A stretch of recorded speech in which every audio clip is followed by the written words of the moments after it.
It was Halloween night, and the Smith mansion was humming with excitement. The grand hall was decked with cobwebs, flickering candles, and eerie decorations. Muffled laughter and spooky music filled the air as guests, dressed in elaborate costumes, danced and mingled.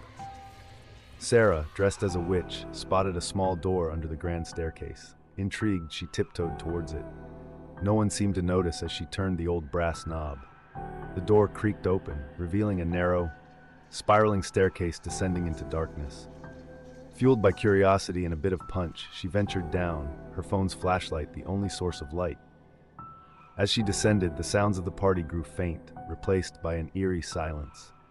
The walls were cold, damp, and covered in strange, ancient symbols. At the bottom, she found an old, dusty room with antique furniture and a large, ornate mirror dominating one wall. She stepped closer to the mirror, wiping away the thick layer of dust. Her reflection looked back at her, but something was off. Her reflection blinked a moment later than she did, sending a chill down her spine. Sarah turned to leave, but the door had vanished. Panic gripped her as she searched frantically, but there was no way out. When she looked back at the mirror, her reflection was gone, replaced by the image of a ghostly woman in a wedding dress, her eyes hollow and desperate. The woman mouthed words Sarah couldn't hear, but she understood. "Help me."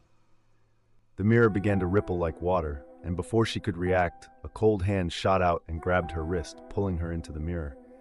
Sarah tumbled through darkness and landed in what seemed to be the same room, but different. It was the same room, but newly furnished and vibrant, as if time had rewound.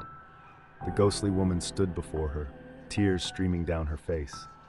"They trapped me here," she whispered, "and now you're trapped too." Sarah's heart raced. Who trapped you?" The woman pointed to the staircase. "The spirits, they need someone to suffer in their place." Suddenly, Sarah felt a cold breeze and heard whispers all around. Shadows danced on the walls, closing in on her. She tried to move, but her feet were glued to the floor. The whispers grew louder, more menacing. "Join us," they chanted. "Join us." Sarah screamed, her voice echoing in the small chamber. She could feel her consciousness slipping away, the room spinning around her. Back at the party, the guests noticed Sarah's absence. A few curious friends found the little door ajar.